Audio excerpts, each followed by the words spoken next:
Howdy everybody, how's it going? We're going to go into this amp in detail. Well, as much detail as you can give an amp that only has 3 knobs, but hey, it is what it is. It's amazing. It's what I like to call idiot proof. This is probably my favorite amp, personally. I've always loved this amp. I'm glad I finally get to own one after literally 12, 13 years of wanting this. How long has it been? 12 years? 12 years.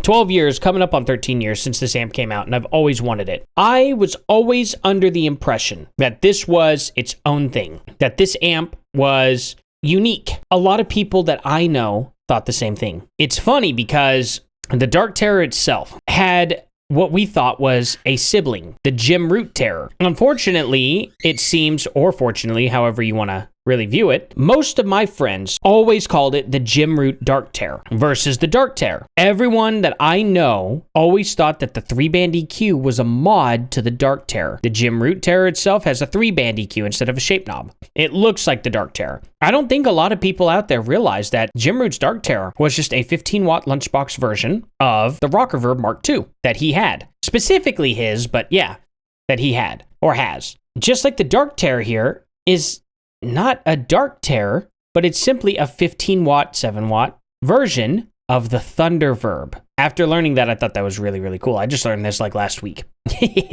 So I was like, wait a minute. Orange was so far ahead of their time when these amps came out. The Tiny Terror being like the 8030 or something like that. I forget which amp it is. And the Brent Hines Terror being based on the Rock-Reverb as well. And the Rocker 15, I think it is. I don't know what, I think it's, if I had to assume, it's probably based on the Rock-Reverb as well. I thought it was awesome because it might not seem like a lot to you guys, but think about it. It's only been recently that Engel has made a lunchbox head. It's only been recently that 5150 EVH has made their lunchbox head.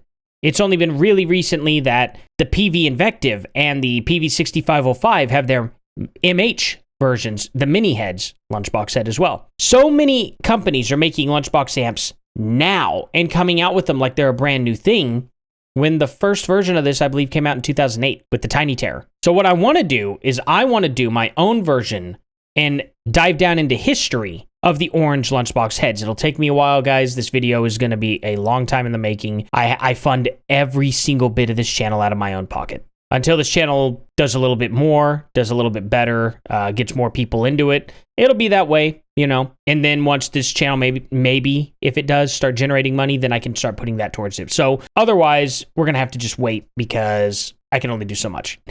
So it'll be a long time in the making, but for now, there's only one person, and I scoured through all of YouTube. I watched almost every single DarkTerror video, and the only person on YouTube that I heard ever mention that any of the terrors are based off of a real big version of, I mean, they're all real versions, but a bigger version of itself was on John Simon's channel, also known as Sonic Drive Studios. That's his YouTube channel name. He ends up mentioning that the DarkTerror sounds very similar to the TH30, that the shape knob in particular. I don't know if he already knew that the DarkTerror was based on the Thunderverb, but you go to the TH30, and of course the TH30 is the old clean channel from the original Rock-Reverb, revoiced it slightly for EL84s, and we also took the RV lead channel, which is 4-stage, and have married it with the shape control of channel B on the Thunderverb. TH30 obviously being Thunderverb 30, I guess. I don't know if it's a 30-watt head, or is it only 30 watts? Pretty big for it only being 30 watts if that's the case. I actually don't know. I can probably look. It just says full and half. Great. Yeah, awesome. It probably says later on in this. That doesn't actually bother me too much to really look into it that much. But at the end of the day, this is essentially the Thunderverb, or revamped Thunderverb. You can't get the Thunderverb today, unfortunately. They discontinued that, it seems. But they do have the Dual Dark, which naturally would be a Thunderverb, right? It's pretty much exactly a Thunderverb, just with the Dark name instead of Thunderverb. So I want to see if I can't get a Thunderverb on this channel one day. That would be amazing. We'll see what we can and can't do. But at the end of the day, John Simons, if you did not know that this was a Thunderverb in a 15-watt package, then good Lord, do you ever have a good ear? But if not, then okay. then you did some research. I'd be more impressed with the good ear thing. Let's just go with the good ear. We'll just let everyone know you got a really good ear. You know what I mean? Anyway, no, that would be really impressive. That would blow my mind if he was like, man, this sounds just like the DarkTerror and was just doing this and didn't know. It'd be like, holy crap, this guy's ear is insane. So, you know, like I said, this amp here is just a miniature version of the Thunderverb, which is why every single time I want to rub my friend's nose in this, because they would always make fun of me for not liking the Gem Root Terror more. They're like, it's got more options. You can make it sound like the DarkTerror if you want to. And then you can also play with it more, man. I don't know why you like the DarkTerror more. And I was like, guys, I have plugged into this Gem Root Terror. It's not that I don't like it, but the DarkTerror has always been my favorite. And I'm like, I can't get this tone out of it. No matter what I would try with the Gem Root Terror, I could not get what I wanted like it has in the DarkTerror. And for the longest time, I just thought it was me being a moron because the shape knob doesn't let you screw it up. You cannot find a bad tone on this amp. You can't. It is actually impossible. No matter where you put the settings on these knobs, this is what I love about Orange. It is impossible to make it sound bad. So anyway, guys, I just wanted to go over this quick little history lesson with you guys that every single one of the Terror amps is based on a full-fledged Orange amp. It's not its own thing, which is why I do have a question for Orange. If they ever do see this video, I doubt they're going to see it, but if they did see it, I'm genuinely curious. Did you all make the Dual Dark because of people wanting a full-size DarkTerror? Like a 100-watt DarkTerror? And was there like some miscommunication there that you all didn't realize that the fans of this amp probably didn't know that the DarkTerror was just a Thunderverb? I don't know. Or maybe they just decided the DarkTerror was just such a cool look and sounding, or cool look in general, that they were like, let's just forget the Thunderverb. Let's do DarkTerror, or let's do Dual Dark or whatever. Maybe that's cooler. I don't know. I'd like to know what the thought process was behind making the Dual Dark. And that is probably, oh man, I want a Dual Dark so bad. But hey, you know what? I have way too many amps I gotta get the way it is. I'm gonna get broke. Oh well, doesn't matter. It'll happen at some point, someday in my life. I will have every amp that I ever want. So, you know, I may be 70, but it'll happen. Guys, let's get into this. I want to show you all what this amp is made of. I thought this was a very cool fact. I don't think most people know that the Gem Root Terror is not a DarkTerror, not even close. It never was. It wasn't supposed to be. It was just, he wanted the look of that DarkTerror. It's not a modded DarkTerror. It is a Rocker Verb Mark II. Now that I know that, it's like, now I know what I'm supposed to do with it. Beforehand, I was always trying to make the Gem Root Terror sound like a DarkTerror. It was never going to happen. And that's why I didn't like that amp.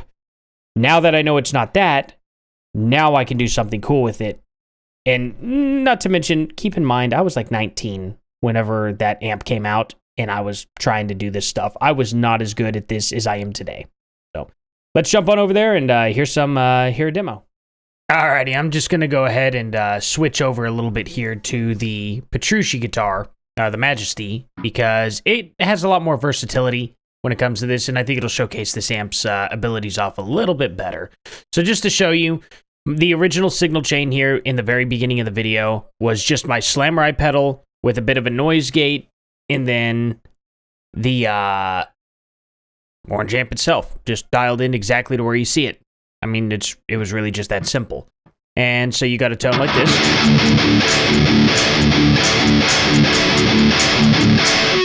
So yeah, anyway, we're going to go through this. I'm going to turn some knobs to show you how versatile this amp can be with just 3 knobs on it. It's pretty simple. So you heard the metal stuff. Let's crank it on down. We'll do a little bit more rock and roll here. You can't get a bad tone out of this amp, no matter what you do with it. You really can't, and I'll show you here. I've turned the boost off on this and just turned the shape all the way down, and you get this tone.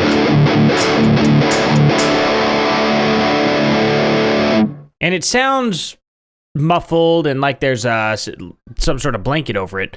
But if you use your imagination a bit, you'll be able to recognize the kind of tone that comes with this.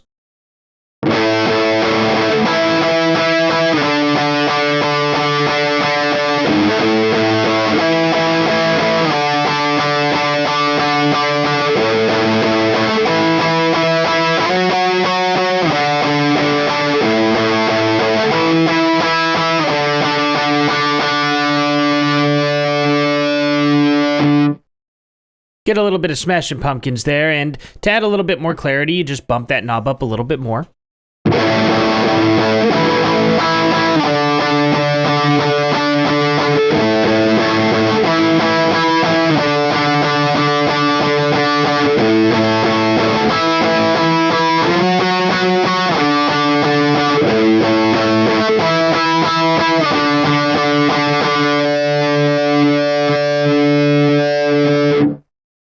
See what I'm saying there? Can't really get a bad tone out of this amplifier.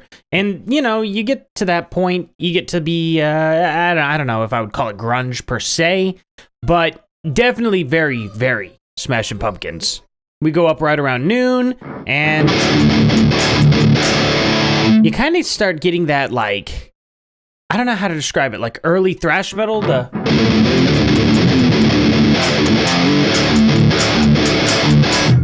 See what I'm saying? But I think if you had a boost with it, it's a little bit...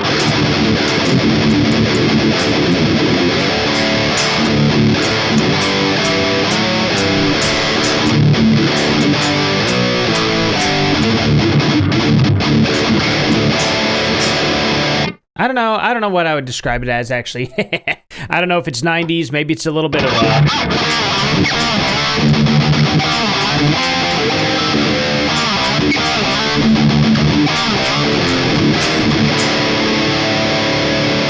That a little closer to Lamb of God. I'm not 100% sure. I think it's a little tighter than that, but you see what I'm saying. It's definitely that 90s sound.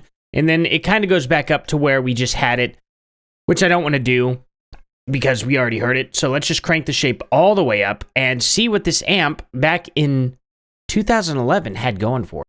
This is actually one of my favorites, and this is why this amp just stays around. I mean, I don't think... How would I put it? It's not that nothing can compete with this amp, but this amp is definitely far from the end of its life. It's not outdated, which is shocking for an amp with 3 knobs. I mean, just get a load of the type of tone you can get here.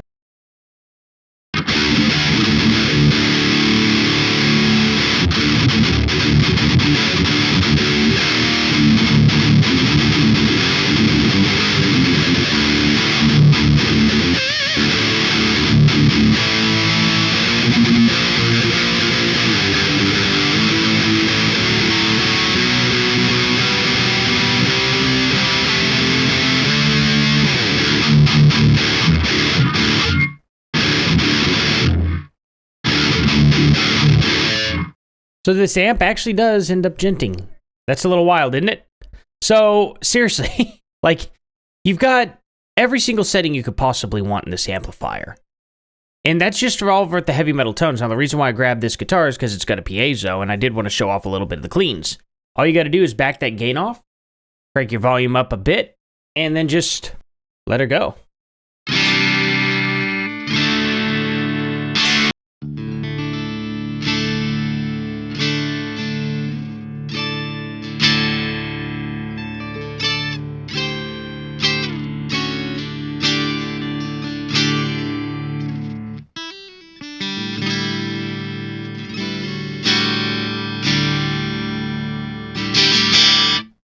Now, of course, you're hearing that guitar with a piezo on. Let's hear it with just the straight up humbuckers.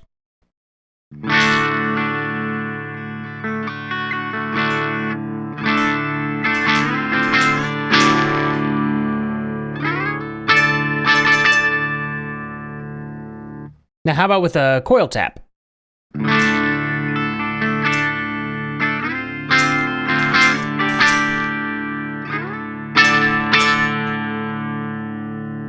And then how about a blend between them both? The piezo and the coil tap.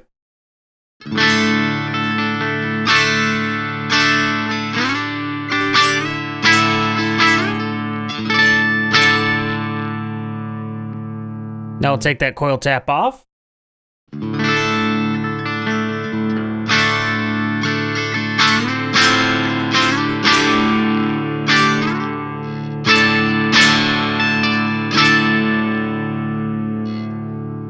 That amp, it cleans up pretty nicely, to say the least. So, now you see the versatility of the amp. Actually, more versatile than a lot of amplifiers that I've played, with 12 plus knobs on them. It's pretty wild, I would say.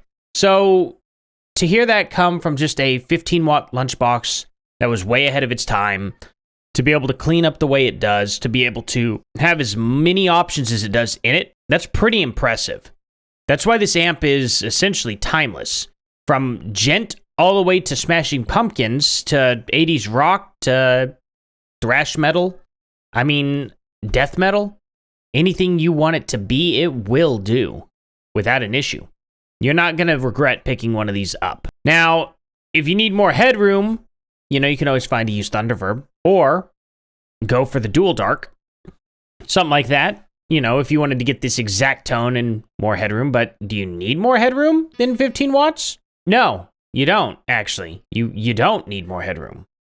That's the fun thing about it. What more could you possibly want from this amplifier? You can use it for any genre. You can use it for any studio, or any stage, any studio, you know. Now, if you're playing arenas, get a Dual Dark, because if you're able to play arenas, you can afford a Dual Dark. I'm not even going to try and make that argument at that point. Honestly, if you're playing arenas, what are you doing watching this video?